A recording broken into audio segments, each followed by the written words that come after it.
Hello दोस्तों, मैं रामनिका गांधी। मैं एक होम्योपैथिक विशेषज्ञ हूँ। आज मैं होम्योपैथी की एक बहुत ही अच्छी दवा कैलिबाइक्रोम के बारे में बताने जा रही हूँ। क्योंकि कैलिबाइक्रोम के बारे में इस वक्त मैं क्यों बता रही हूँ, तो चूँकि ये अभी तो फरवरी ख़त्म हुई है और मार्च स्टार्ट हुआ है और अब गर्मी का मौसम आने वाला है।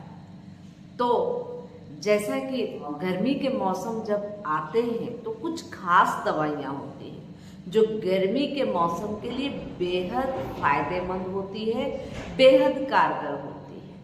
अब गर्मी के मौसम में बहुत सारी समस्याएं अगर आपको बढ़ जाती है अन्य लोगों के मुकाबले, जैसे कि कुछ लोगों को ठंडियों के वक्त कोई समस्या उत्पन्न हो जाता है या जो उनकी समस्याएं हैं वह अक्सर बढ़ जाया करती हैं, तो सर्दियों के लिए कुछ खास मेडिसिन होती है। और गर्मियों में अगर कोई प्रॉब्लम किसी व्यक्ति को बढ़ जाए और लगे कि वह खास उनको गर्मियों के सीजन में ही फलाना समस्या आती है, जैसे बहुत सारी महिलाएं ऐसी मिलती है, मेरे क्लिनिक में आती हैं, बोलती हैं मैडम ठंडियों में तो मेरा बाल सही रहता है लेकिन गर्मियों के वक्त में मेरा बाल बहुत निकलने लगता है। कुछ लोग ऐसे आते हैं कि मैडम ठंडियों के वक्त तो मेरे स्किन पे कोई दाने कोई रेशेस नहीं होते, लेकिन जैसे ही गर्मी स्टार्ट होती है बहुत ज़्यादा मुझे स्किन में फोड़े फुंसियाँ नज़र आने लगती है, बहुत ज़्यादा इचिंग होने लगती है, बहुत सिर में दर्द होने लगता है, फलाना शिकायतें जो किसी किसी खास मौसम में अगर कोई समस्या बढ़ जाए तो उसकी अलग अलग मेडिसिन होती है। जैसे कि आमतौर पे सर्दियों के समय समस्याएं अगर बढ़ जाती है किन्हीं लोगों को, और यह हर प्रत्येक सर्दी में देखा जाता, तो पेट्रोलियम बहुत अच्छा हमेशा ध्यान होम्योपैथिक किसी भी डॉक्टर का ध्यान जाता है पेट्रोलियम की तरफ। उसी तरह से जब बारिश के मौसम में अगर समस्याएं बहुत ज़्यादा बढ़ती हुई नजर आती है तो किसी भी चिकित्सक का जाता है ध्यान डल्कमारा रेस्टॉक्स ऐसे ही के तरफ नजर जाता है। लेकिन अगर किसी खास मरीज जिनको खास समस्या गर्मियों में होता, गर्मियों में उनकी सभी समस्याएं बढ़ जाती हो या समस्याएं कहे कि जो नहीं थी वो हो जाती है, तो उस कंडीशन में कैलिबाइक्रोम बहुत ज़्यादा स्मरण किया जाता है। कैलिबाइक्रोम वैसे तो ये गर्मियों में खास काम करती है, लेकिन यह हमारे रिस्पिरेटरी सिस्टम यानी श्वसन तंत्र में होने वाली समस्याओं पे खास इसका उपयोग किया जाता है। लीवर व किडनी पे भी इसका बहुत ही खास असर होता है और इन बीमारियों में यह सालों भर उपयोग में लाया जाता है। ऐसा नहीं है कि सिर्फ गर्मियों में ही कैलिबाइक्रोम का उपयोग होता है, लेकिन कैलिबाइक्रोम का खास सिम्टम है ऐसे जो लोग जिनको गर्मियों के मौसम में बीमारियां अधिक होती है उसके लिए उपयोग में लाई जाती है। अब रही बात, कभी कभी यह देखा जाता है कि अगर आपको लंबे समय से एलर्जिक रेनाइटिस है, अस्थमा है, नेजल पॉलिप की समस्या है, उसमें बहुत ज़्यादा इसका उपयोग किया जाता है। और ख़ास तौर पे गर्मियों के मौसम में भी जो रेनाइटिस, अस्थमा या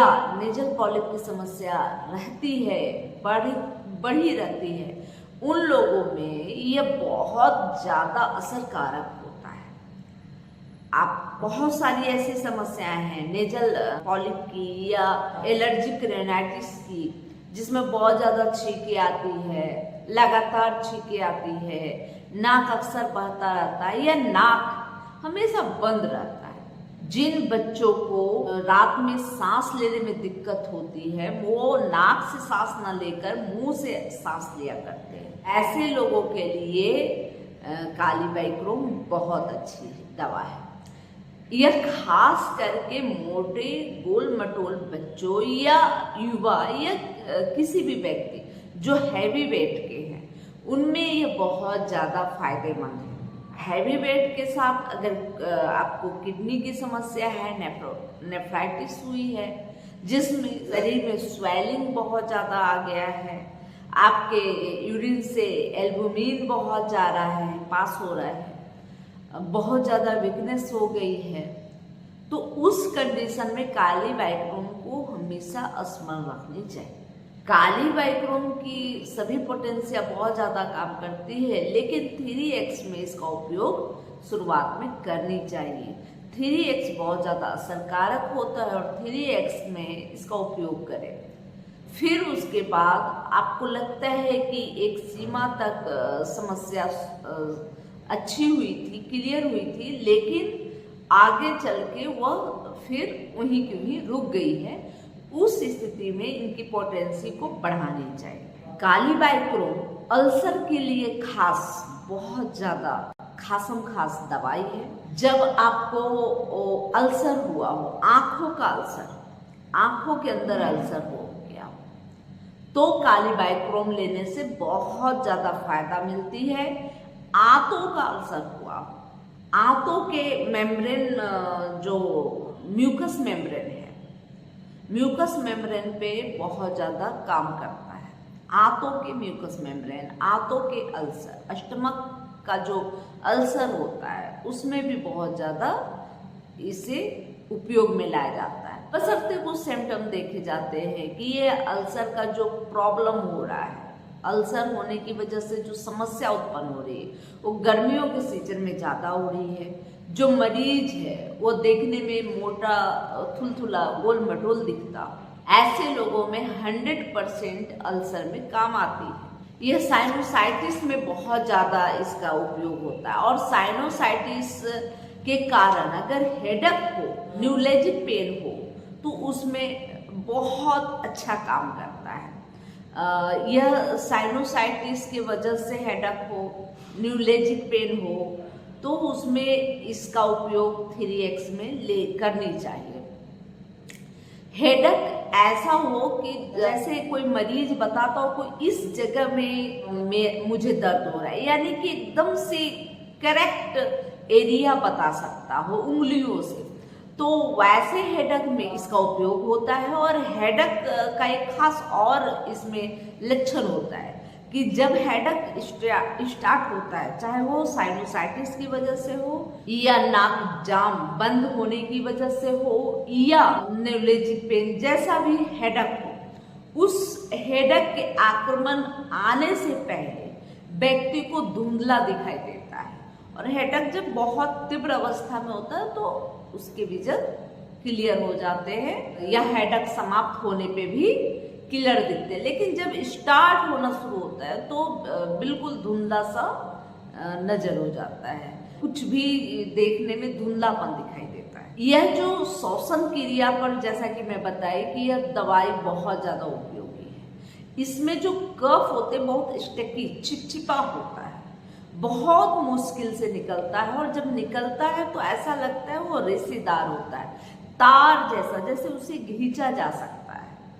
इस टाइप का इसमें बलगम होता है, लेकिन उसकी क्वांटिटी बहुत ज्यादा होती है, हमेशा याद रखें। ऐसे बलगम में हाइडेटिस भी बहुत ज्यादा काम करती है, लेकिन हाइडेटिस का जो बलगम होता है येलो कलर का होता है, लेकिन कालीबाइक्रोम का जो बलगम होता है हल्का येलो और व्हाइटिश मिला होता है। इस तरह के बलगम होते हैं। दूसरी चीज यह होती है कि इसमें नाक बिल्कुल बंद सा महसूस होता है।